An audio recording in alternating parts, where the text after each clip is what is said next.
Eyes on Longmont, offering a diversity of topics about our community that will inform and entertain you. We invite you to sit back and enjoy this edition of Eyes on Longmont.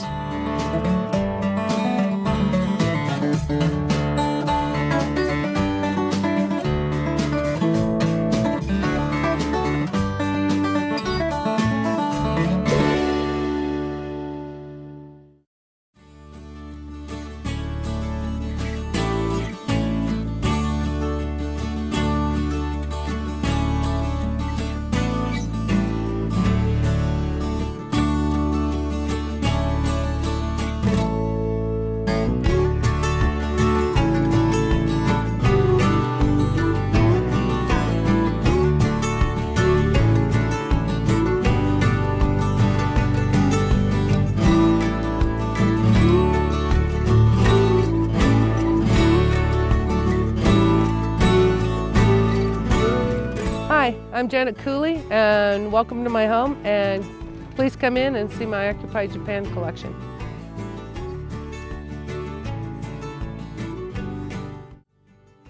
I'm here today talking to Janet Cooley about her Japanese, what is it? Occupied Japan. Occupied Japan collection. And Janet, could you tell me, what does Occupied Japan collection or product mean? Right after World War II, we occupied Japan in 1945 to 1952. In that time, we had Japan mark their products Occupied Japan, and it comes with all sorts of product. They initially were only supposed to they could only mark 50%. But the American people at that time were not buying the product and supporting, and our soldiers over there were basically starving. So they basically had them start marking it 90% of the product that was made in Japan. While we were over there, they had to market Occupied Japan. And so it ranges from little figurines to dishes to tools and all sorts of products. Okay. Well, how did you get interested in collecting Japanese occupied products? I was collecting composition, and it's hard in Colorado to keep composition all in a form without it cracking. And so basically I switched over from that to collecting Occupied Japan. I found it quite frequently in the beginning. I found numerous pieces, and it's getting harder and harder as time goes on to find the pieces, at least in Colorado, where they're not terribly expensive. And where do you find them?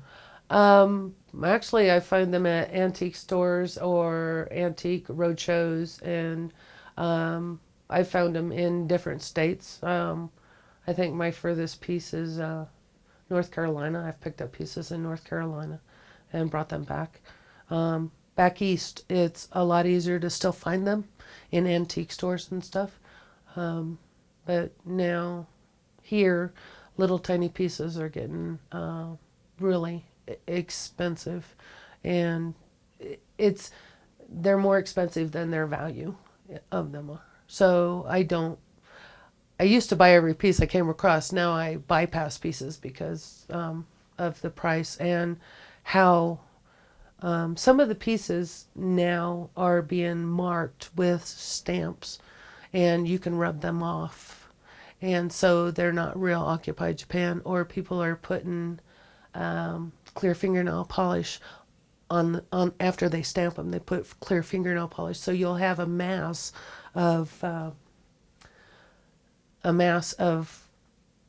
like a coat over it, and you can tell the difference between a false piece and a real piece. Okay.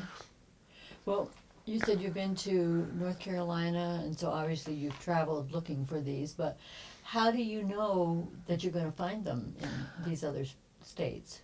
I don't. I don't. I just go if I have a chance when I'm out visiting somebody and there's antique stores. We'll go in, and if I find a piece or right now I have so many pieces that I'm going now to if I've never seen it before, I will purchase it and pick it up and bring it to home with me. But like the little small figurines, I can find abundancy. And for as large as my collection is, believe it or not, when I go to antique stores, I can tell you if I've got that piece, and it's very strange, But I know that I own that piece, so I don't purchase it. Okay. Do you have a list or anything that you take with you? No, it's No, just it's in my brain. That's great. It's just in That's my brain. great. So, do you have favorites? I believe all the pieces are, for one reason or another, if I look at them, gives me some joy and why they are my favorites. But on this table are probably some of my rarer and unusual pieces that, after all this time, they've managed to make it. I got paper products and I got jewelry still with a mark on it, the tag that says yes. Occupy Japan. And if somebody actually wore this, why would the tag still be on it? So to me, I think that's very interesting. And for this piece, which is an ornament that somebody probably hung on their tree, the paper has managed to stay on it. This little piece of paper, and they're 60-some years old. So to me, I think that part of my collection makes it more unusual and interesting to me that somebody actually had this and hung it on their Christmas tree, and the paper that says Occupy Japan has actually stayed on after all this time. Wow, that's amazing. And this is some needles and threads that I've managed to, and as you can see, I don't know if you can see, it says Made in Occupied Japan. Yes. Right there. And this actually has, no, whether they're the original needles, I would never know. Right. But it actually has some of the needles still in it. Wow. And I keep that put away. And this is, which is really funny, it says Occupy Japan here, and it's just cardboard, but it's managed to make it all these years. And if you slide it, let's hope I can slide it. Oh, it's matches. It's a joke. Oh. It's not real. It's just a joke, and it has a little spring in there, and it's just a little joke box. Huh. And so it's managed to make it all this time, and it's a little warped, but it's all there together, and Yeah. that's what makes it more interesting to me. So it's a fake box of matches. Pretty much, yeah. And when you open it, it just bounces on out. Yeah. So I get humor out of that and protect that one really well because it's cardboard and Right. the chances of it making it all this time. What about some of these others here? These are the Tommy mugs, and when I find them, because you can find Tommy mugs that are made in Germany, and you can find Tommy mugs made in other places, but I find a lot of Germany's. So, and just recently I've ran across Tommy mugs that is actually Occupy Japan. And so these are some of the Tommy mugs that I have picked up. And So why do they call them Tommy mugs? I'm not quite for sure why they're called Tommy mugs, but they are. And if you see at the bottom, they are stamped Occupy Japan. And if you see the baked on glaze, you can tell the difference. This one's marked a little bit better, but the glaze is even. It's not bubbled or anything else. But I call him my ugly man mug because you know, if you see his face, he's just like really creepy. This paper parasol, I did buy it off of eBay. I was really fascinated with this parasol. And this is only the third time it's ever gotten out of the container. When I purchased it, I opened it to look at it, and I never opened it again until you asked to come to visit.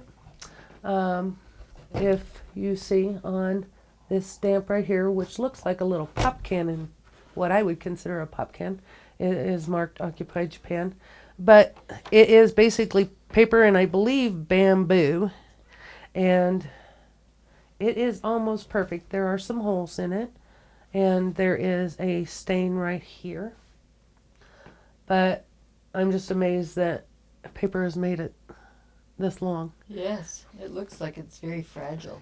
Yeah, and it stays in the container that I got it from, all wrapped up. And That's great.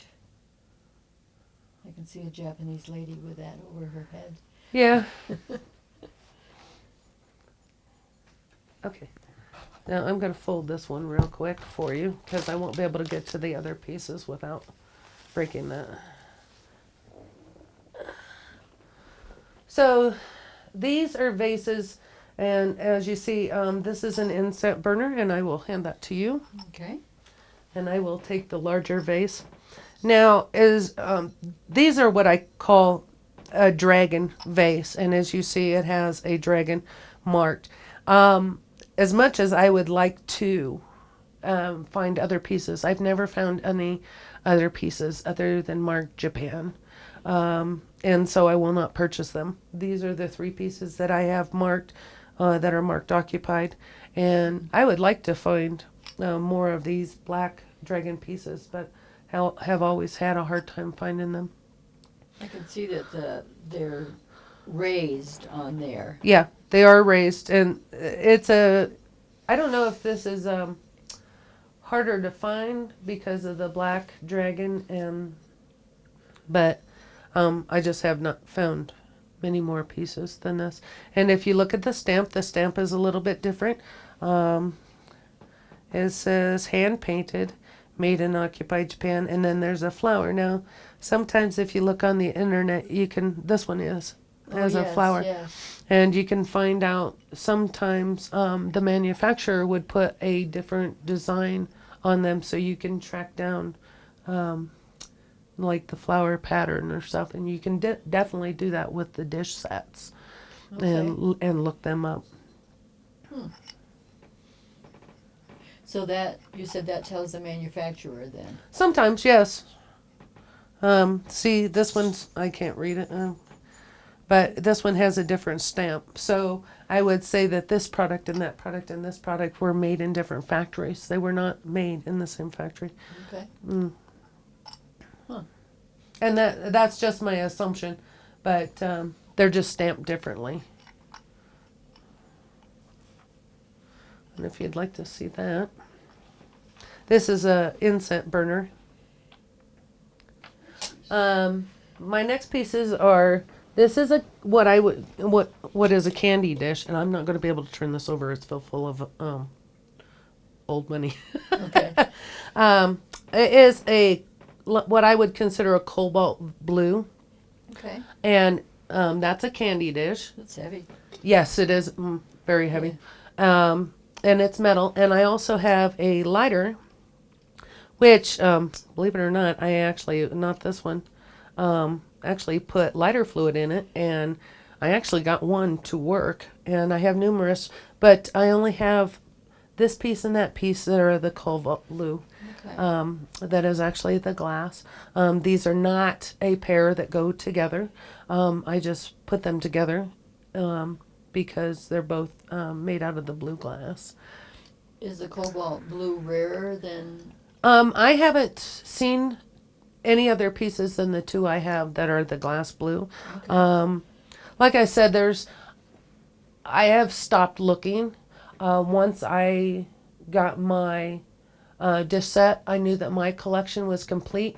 If I run across pieces that I can afford, and if I haven't ever seen them before, then I will pick them up. And my dad helps me. His love for Occupy Japan and my collection. My father has helped me quite a bit on my collection. Well, that's nice. And so, we ran across a few pieces. Anymore, a very small, and I don't have one with me, a very small figurine, they want $28 for. I'm not going to do that because the value of them is it's not $28. Okay. And so I just don't pick it up and I will walk away. I have quite a few people that have told me when I go to antique sales or whatever, well, I have some Occupy Japan over there, and I'll go look and it's marked Japan. Now, granted, there was initially in the beginning where they only had to mark 50%. And there were some pieces that came out. And at the end, they had to mark 90% and of their pieces that were made in Japan. But yes, it might have been made then, but I'm not going to buy it. All my pieces have Occupy Japan on it. Okay. If it doesn't have Occupy Japan on it, if it just has Japan, I won't purchase it. It might have been in that 50% or it might have been in that 10% that it was made, but I want the pieces that say occupied.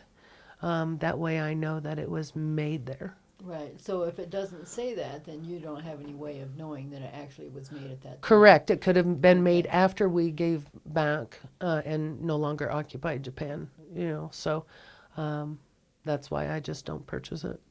We forced them, yes, we forced them to do it, but we forced them to rebuild them up.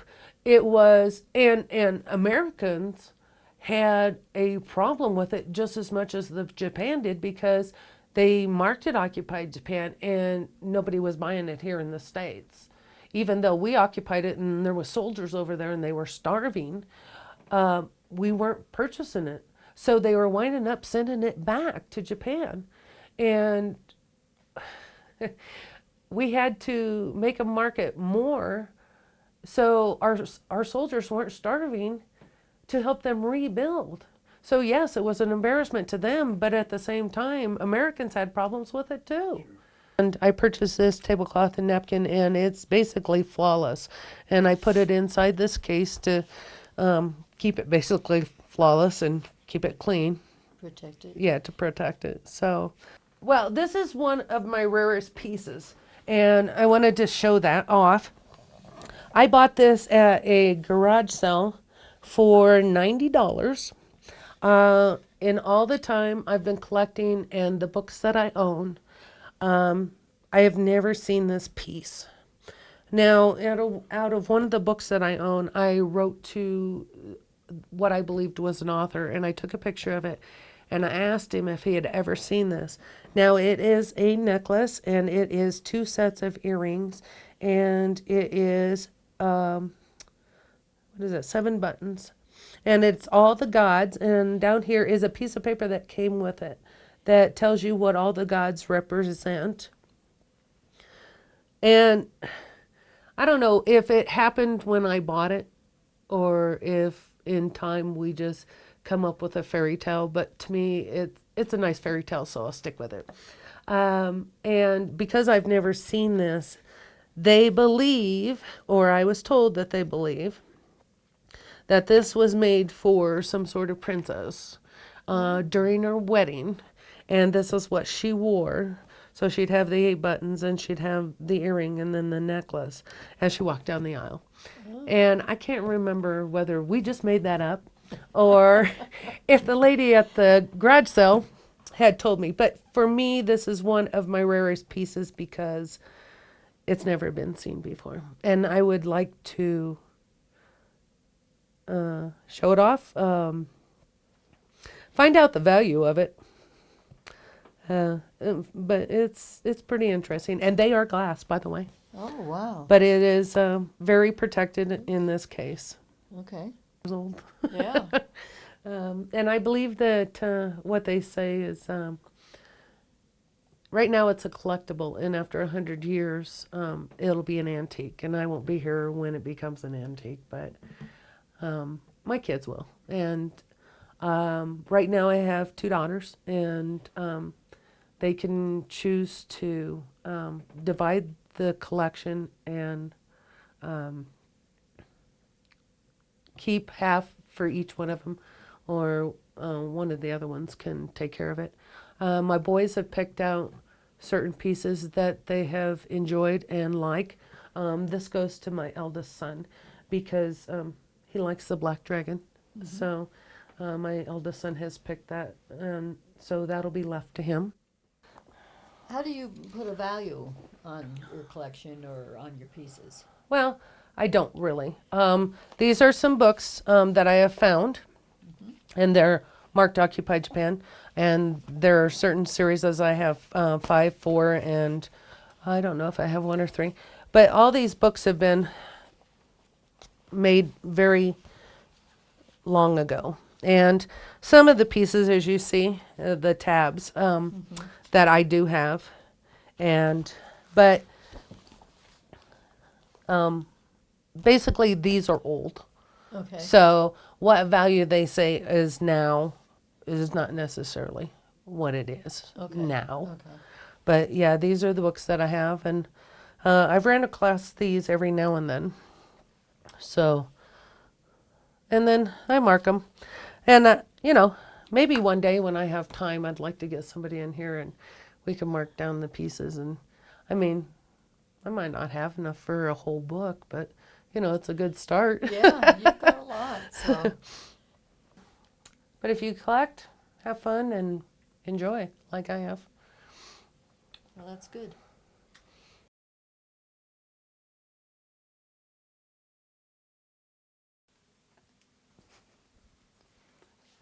So since my collection is so large, this room is full of the larger pieces. They're getting harder and harder to find. You can find them off of eBay, but for antique collectors and antique shops, they're getting hard to find.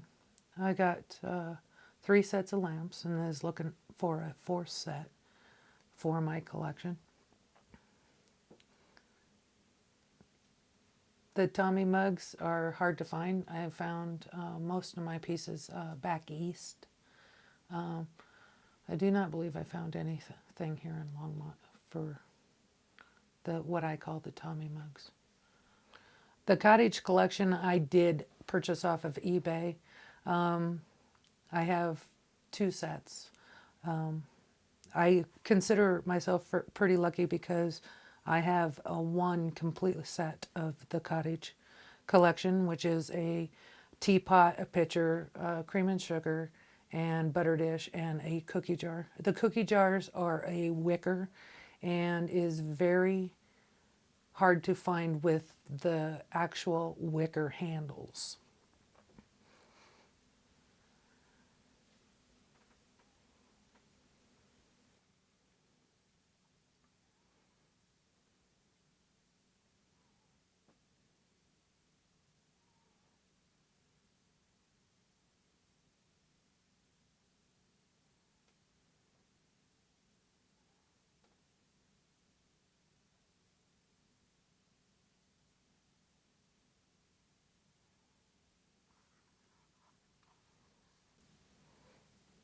So you have a blue and white set of teapot and cream and sugar dish with a cookie platter, is what I'd call it.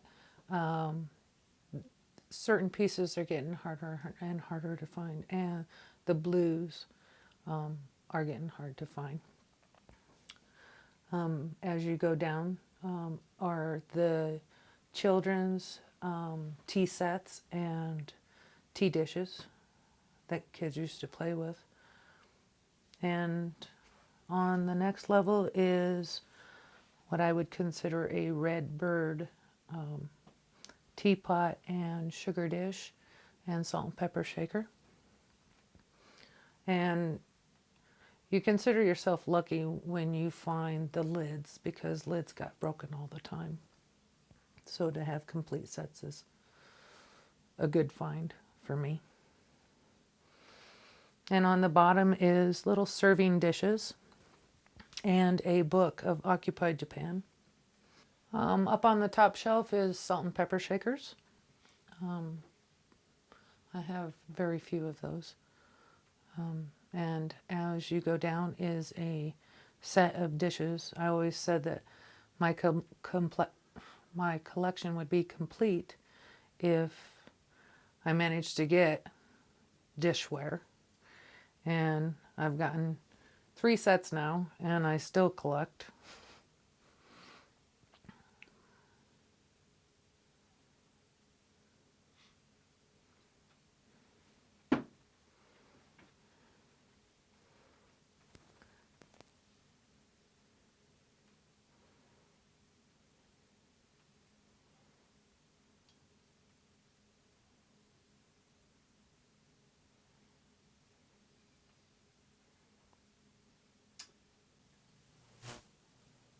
So these are Dutch boys and Dutch girls that came in different sizes. And some are painted just a tad bit different than the others. And I just have ran across where I found both sets, the boy and the girl. And so I just picked them up.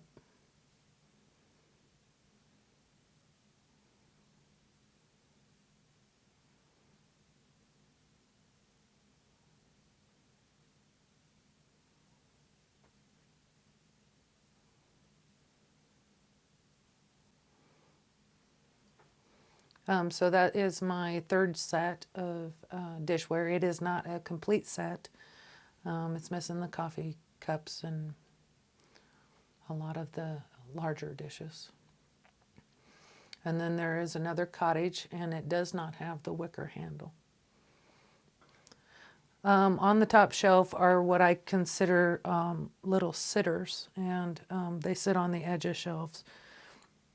And I have had quite a few of those. They are so unsteady that sometimes they fall off and they break. And I do find them. You can find them on eBay. To find them at antique dealers and antique stores are pretty rare.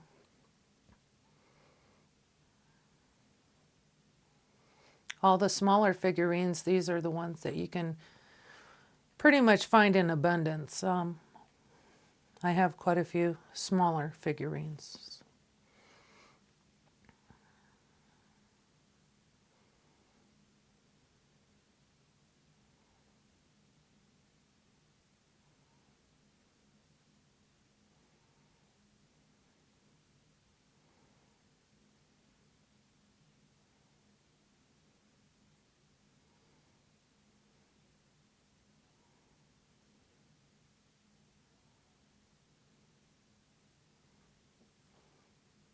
This is more of the sitters that sit on the edge of the cabinets, and then some smaller pieces.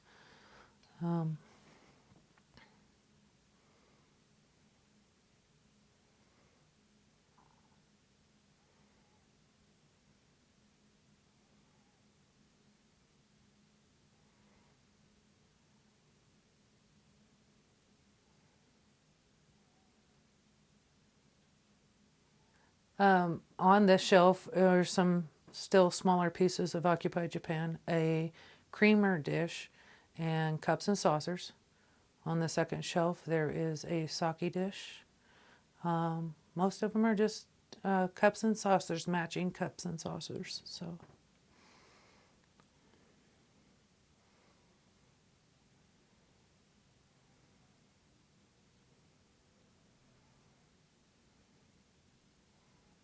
Okay, these are getting into little larger figurines, and they are pretty much couples. And I count myself lucky when I get to find a pair together.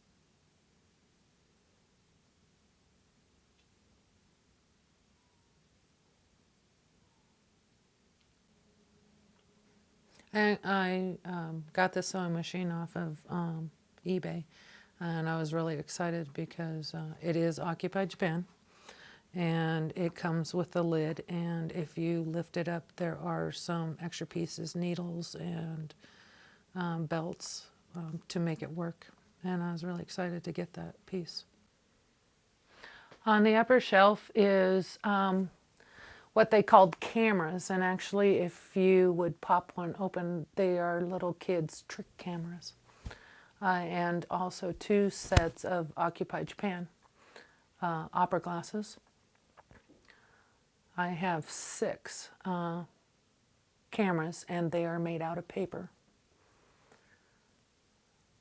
The next shelf is a double set of boy and girls.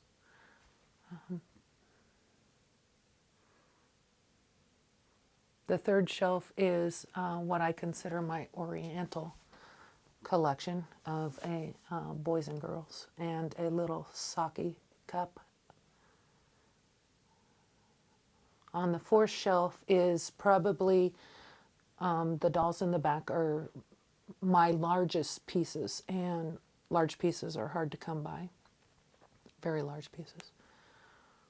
On the fifth shelf is, I go through a muck of finding pieces, and when I do, I find all of one kind, or like ducks, and I'll go through phases where I find nothing but ducks of Occupied Japan, and I pick those up. On the bottom is little pots with donkeys and cows, and in the background is matching boys and girls. On the top shelf is like glass jewelry boxes. I believe there's 3 up there. And the next shelf, I was in Galveston twice, and I found some pieces that I had never seen before. So I purchased them. And this is what I consider almost a full collection of dishware. And it is a set of, no, it's not a set of 12. It's a set of 10. What is the closest complete set I have?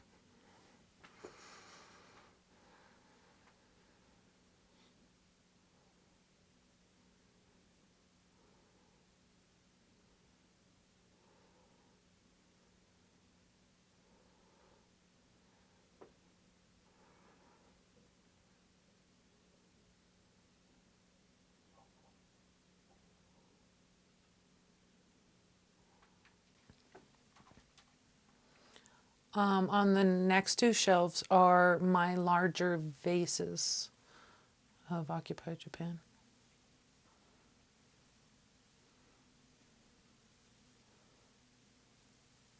And then that's the rest of the dish set. And they sit side by side.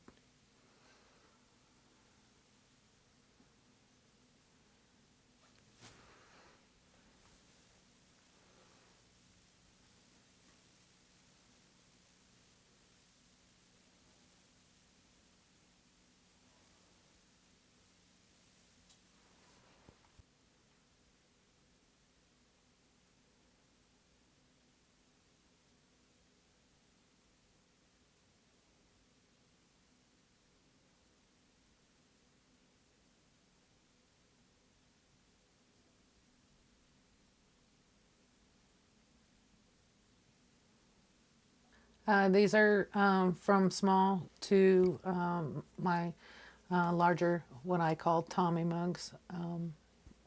And my son considers this an ugly man mug, and he picked it up for me and gave it to me.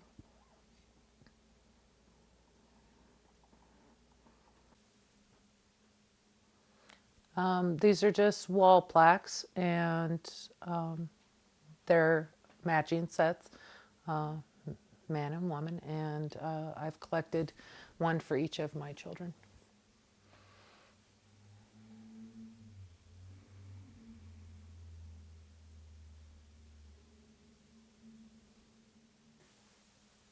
I picked this necklace. It's necklace and buttons and earrings. I've never have never seen a piece in a book or anything else.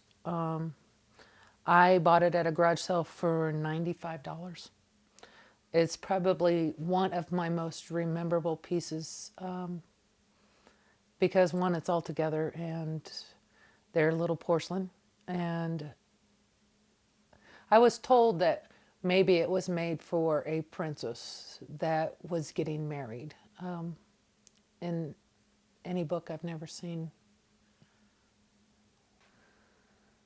These are the smaller sets of Occupy Japan, and this is what you can find in abundance in antique stores and flea markets. And so I've just been collecting the pieces as I see them. They're getting harder and harder to find in Colorado.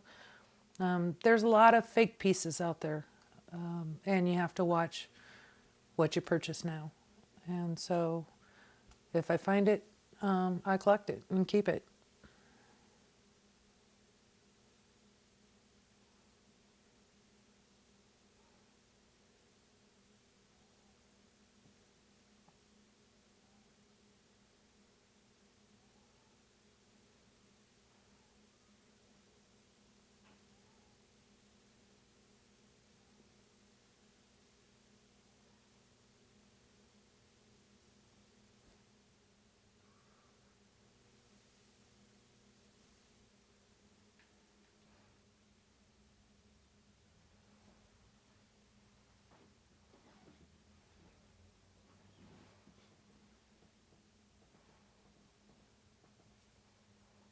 My son gave me that doll for a Christmas present, and it means a lot to me. And she's marked Occupy Japan.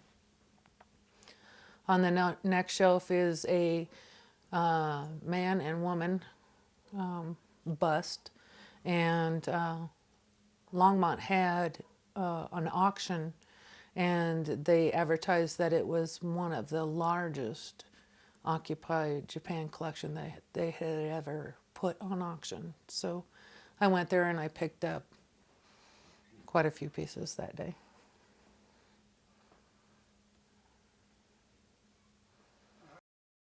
Thank you for stopping by, and I hope you enjoyed my collection.